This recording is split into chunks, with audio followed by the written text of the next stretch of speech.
What is up, you gorgeous, fabulous creatures, and welcome to episode number 80 of F's the Scout podcast. You're here with Kylie Pax, Australia's emotional eating coach, and we are diving into some more viewer questions today. I keep saying that. I keep saying viewer questions. It's not viewer at all. Listener questions, and I'm really super excited because today's question is coming all the way from Dublin, Ireland. So very pumped and very excited, but you know the drill. Before we dive into that, I am going to remind you, if you haven't skipped on over yet, please do visit me at kyliepax.com/free course, because the free 4-part weight loss course is coming out very, very shortly. And I want you to get your little mitts on it. So I'm going to dive right in today. There shall be no more delays. Niamh says, "Hi Kylie, I'm so excited to hear you're taking viewer questions." See, she says viewer too. "I've been following your program for a while now and I'm losing weight, but it feels slow. What advice do you have for someone who feels like their weight loss journey is taking too long? Are there any practical tips or strategies you can recommend to help speed up the process or stay motivated along the way?" So first thing, I was actually speaking a little bit about this on my stories earlier today. First thing, honey, is you don't need motivation. You don't. Motivation is great. And if you get it, it's a bonus, but you don't need it. What you need is a commitment to the process. More than anything, you need consistency. If you're asking for motivation, it's probably because you haven't built up a strong level of consistency yet with your habits and routines surrounding the weight loss. The reason I say this is because we rely heavily on motivation to get us started. This is what motivation is designed for. If a wild creature is chasing you, you will be very fucking motivated to run in the opposite direction. That's where motivation comes in very handy. If a tsunami is approaching you on the beach, you don't want to be considering and doing a pros and cons list as to whether you should grab your bikini and a surfboard or whether you should hike your ass as fast as you can up the nearest mountain. There's no time for that. You would be motivated to move very swiftly. Motivation is designed to get us going quickly. That's what motivation is for. That's what it's for, and that's what it does. It's designed to get you going quickly. But motivation is not designed to help you see something through. Please ask anybody who's lost like a reasonable amount of weight if they were motivated to do it the whole way through. Nobody wakes up every single morning like, ding, can't wait to get out of bed today.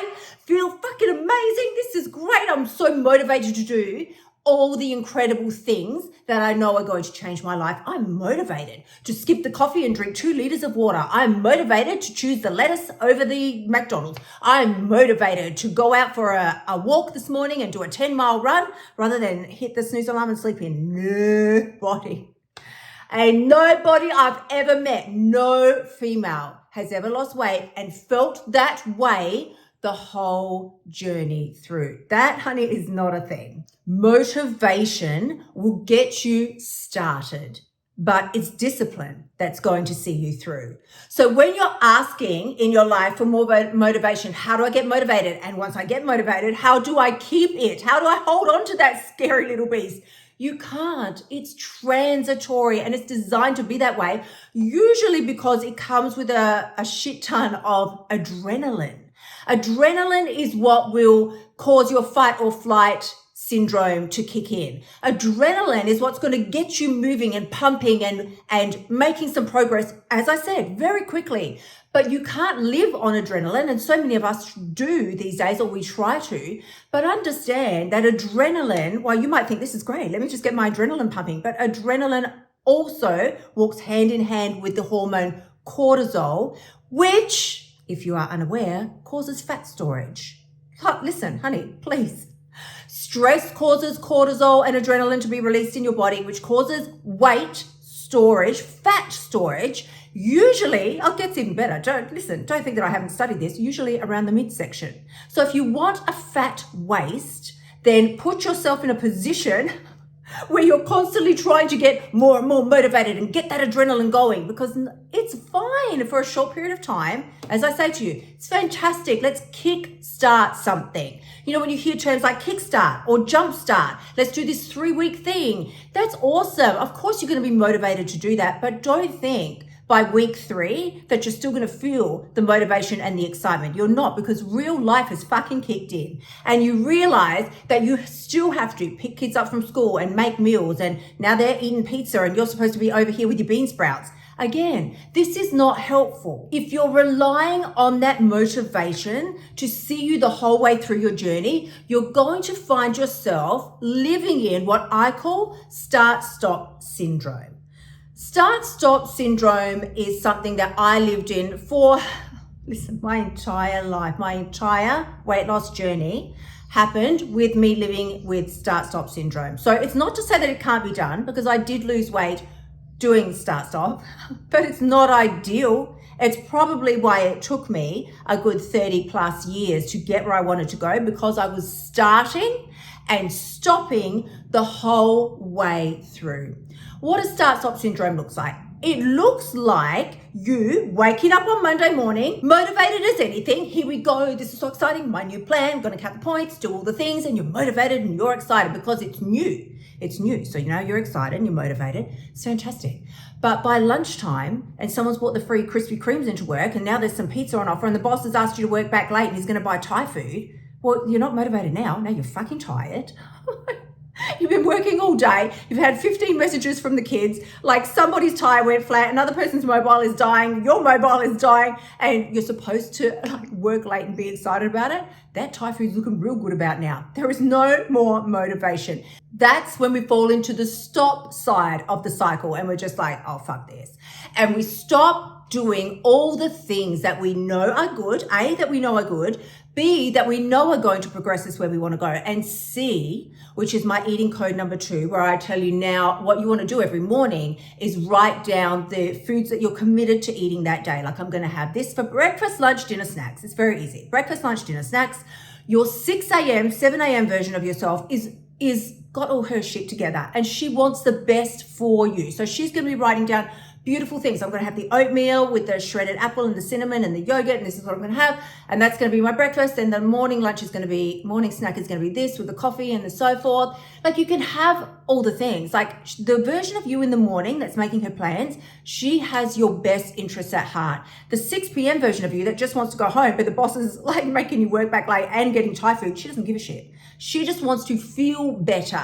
That's where, if you were kicking in and using eating code number 2, it would help you a lot. But meanwhile, you would now be falling into what I call start-stop syndrome. And now, when you stop doing all the things that you know are helpful for you, you get a little rush of dopamine, because you get a little bit of relief, because you weren't liking what you were doing before anyway. You're probably making shit choices. Like, I'm going to eat the lettuce sandwich with a lettuce sandwich with lettuce, replacing the bread. So it's just lettuce with lettuce inside and another piece of lettuce. We can't have carbs, please. What sort of an idiot's eating carbs? So this is what we're doing. We hate it the whole way through. And then we wonder why we feel so compelled to stop. And why, when we do stop, we feel this little rush of relief, and like you can actually breathe and exhale. How many of you have felt that? I felt that my whole entire life. I would start a diet. I would start some fancy plan, and I'd get a day or 2 in, and then I would decide, I just can't hack this anymore. I can't take it. I just want to eat. And it's almost like I could breathe. It's like someone hooked me up to an oxygen mask. I felt like, a weight came off my shoulders. I could breathe again. Like, it was such a sigh of relief. And I was giving my brain a little hit of dopamine every time I did that, like a reward for quitting. And then we wonder why quitting seems so alluring, because first of all, I wasn't following my eating codes back then. Secondly, I wasn't making choices that I felt good about. I was doing what I thought I needed to do, aka eating what I thought I needed to eat, which is, like I said, the lettuce sandwich, to get the weight off my body. All I cared about was, let me get this weight off my body. I will deal with the rest later. I'll figure out how to keep it off afterwards. I'll figure out all my shitty mindset afterwards.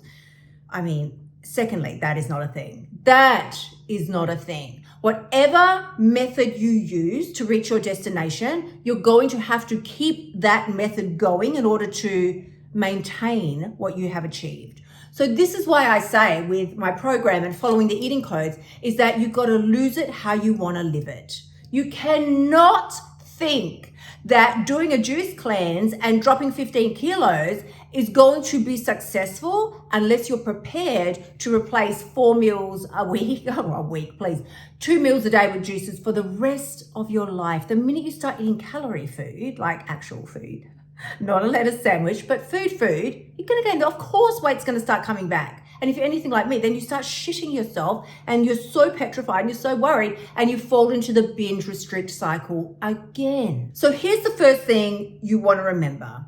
This is for Niamh. This is not just for Niamh. This is for all of us. Here's the first thing we want to remember.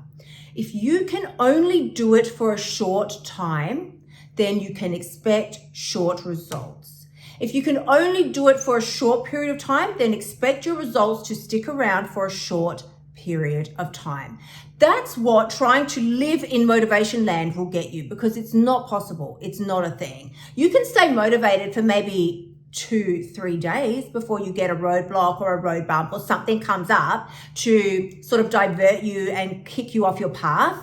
So you need to choose a method of weight loss. The first step to staying quote unquote motivated is to develop a level of consistency with your routines and commitment to seeing that the building of that consistency through, no matter what that ends up looking like. So my example, I'll just use me because who else am I going to use? My example, since the beginning of this year, I have dedicated myself to up-leveling my routines and my habits in every area of my life, but most certainly starting with my weight loss. So as you know, I lost 20 kg without really dealing properly with my mindset, because I was I did deal with it a little, but because I don't binge eat anymore and all that sort of thing, but I didn't address it properly, and I never truly addressed my commitment to building strong foundational habits.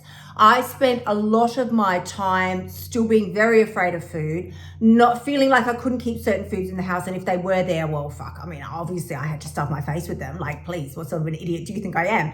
I have to eat them, and the undertone was, if I eat them now, then they won't be there to threaten, I'm saying in like air quotes, to threaten my progress tomorrow. If I can just eat them and get rid of them, then they won't be there to derail me tomorrow. Let's take a pause, because first of all, food has zero power to derail you from anything.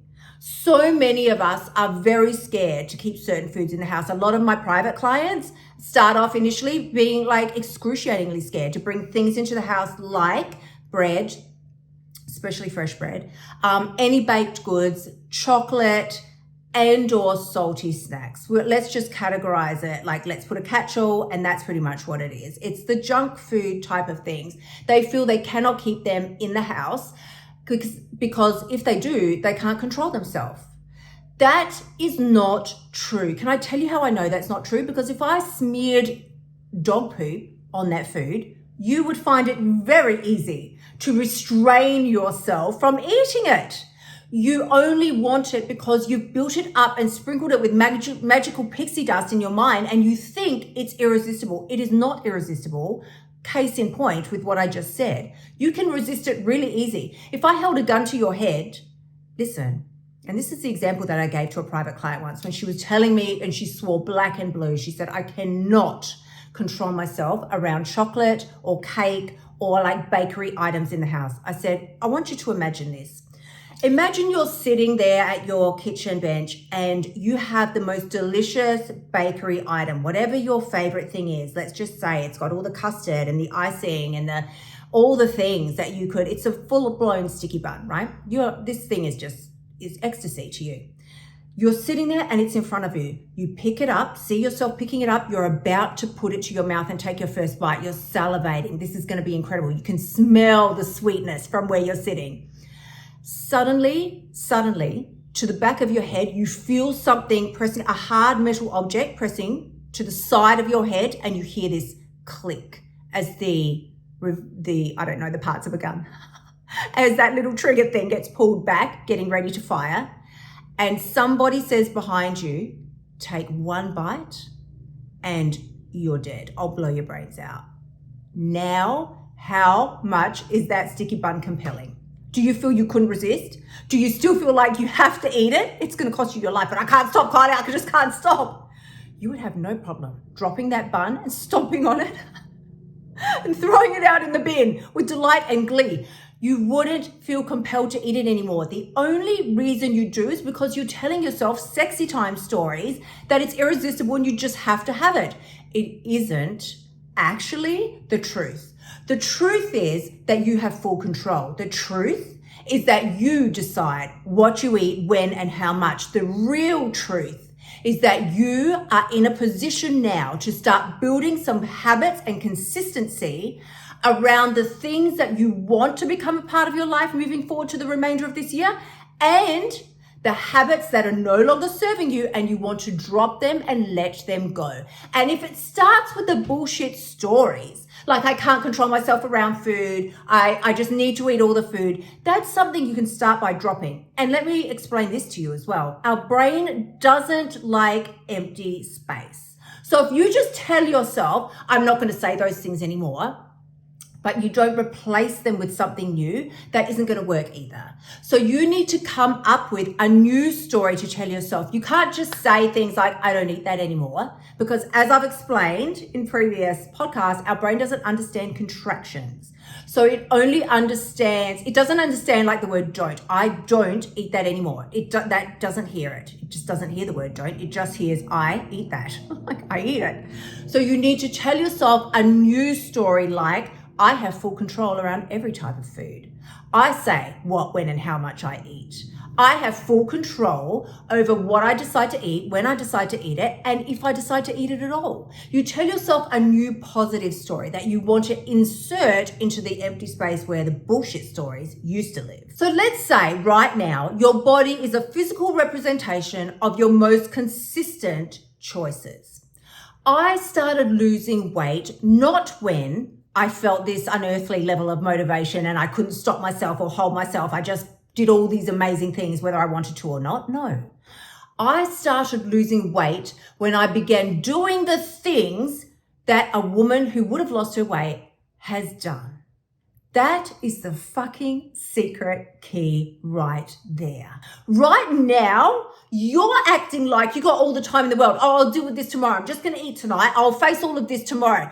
That right there is an overweight person mindset. Procrastination, delay, putting things off, telling yourself it doesn't matter. It's just one more time. It all matters because every decision you make is reinforcing into your habit center who you truly believe that you are and who you see yourself to be. So if you tell yourself, listen, every time you tell yourself, doesn't matter, it's just one more time, you are reinforcing into your habit center, I am a woman who does not stand by her word. I am a woman who cuts corners. I am a woman who makes a half-assed effort. I am a woman who does not put herself, her dreams, her goals, her desires, and her best version of herself first. That just all gets shoved to the fucking back of the bus.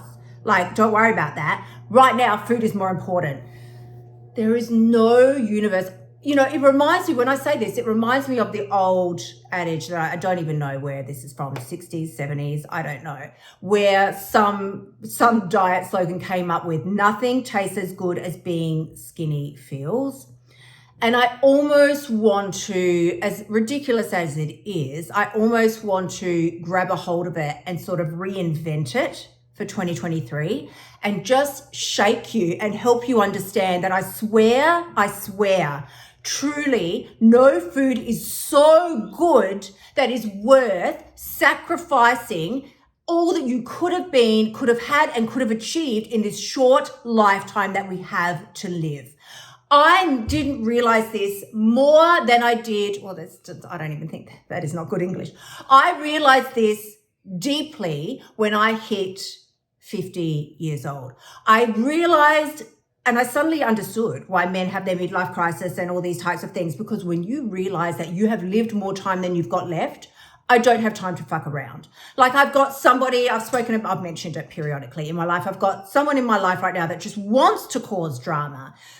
I'll just say she seems to enjoy causing drama. She wants to fight. She wants to cause disharmony. She just wants. And basically she doesn't want to be happy. And because she doesn't want to be happy, she doesn't want me or anyone else around her to be happy. So she's determined to be miserable. So we should all be miserable.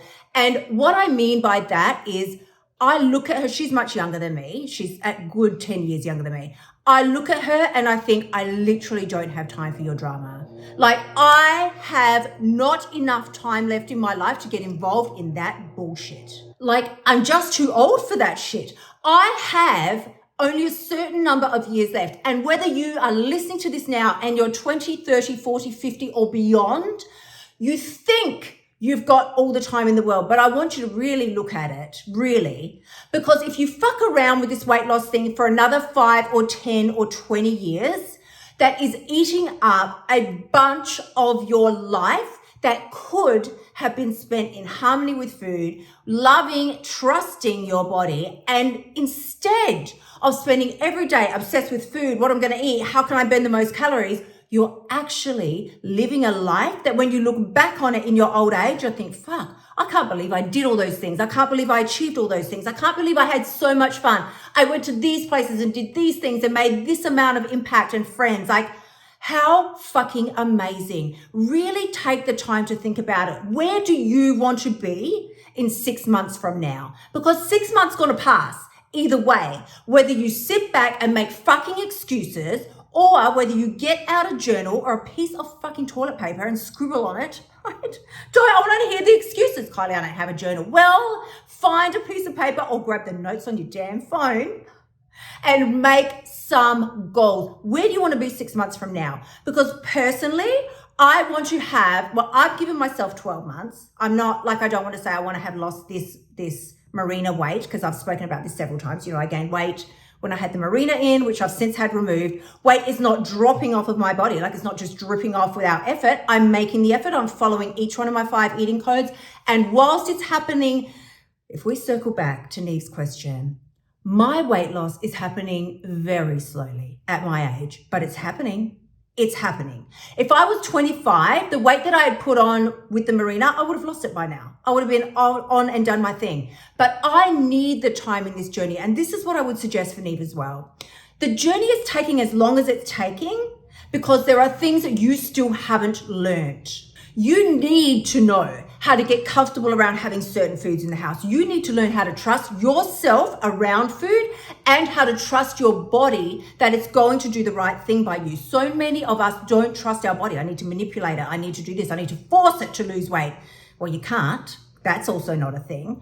You need this journey. This is the time that you will learn how, not only how to trust your body and do all those things, but how to maintain what you have achieved once the weight is gone. I say this all the time. I say this all the time and get many different results. But what I want to say is, if you woke up tomorrow and all the weight was gone, poof, like magic. A genie came and woo, it's gone. Harry Potter dinged you on the head overnight and your weight is gone. At first, you'd be fucking delirious, right? Of course you would. You would be very excited. This is amazing. Oh my God, I'm skinny. This is great. And then you would start shitting yourself. How do I keep it off? Because you don't know how you got there. It's the same with when you're doing the WWs and the Jenny Craigs and the Nooms and all the things. When you don't take the time to learn how to change your mindset around food, your body, and yourself, you won't understand exactly what it took to reach the place that you achieve and now the weight is gone. When you don't know exactly how you got there, you can't replicate it when the weight is gone, and you will wonder why it keeps coming back. So my darlings, I've got someone that's fired up all the gardening equipment outside, so I'm going to wrap it up. And I will say, if you have a listener question that you want to send in and get featured on an upcoming episode, you can email the team at hello@kyliepax.com, or just skip over and drop into my DMs on Instagram. It's me that's in there, so you'll be chatting with me personally, and we can have a chat about what your challenges are and how we can overcome them. I'm sending you incredible amounts of love. As always, please do remember, the only person who has the power to change your life is you. When you step up and start accepting where you are to start with, stop waiting for magical fucking fairy circumstances to motivate you to change and create your own sense of motivation, drive, consistency, and commitment. That is when you've got what it takes. Sending you amazing amounts of love. I will see you all again next week. Until then, my gorgeous ones, bye for now. Thank you so much for tuning in. Remember to shimmy your butt over to kyliepax.com/free course and sign up for my free weight loss training so you can start losing your weight now. You'll also find helpful notes and resources in my past podcasts that will help you lose your weight without the BS diet drama. I'll see you next week.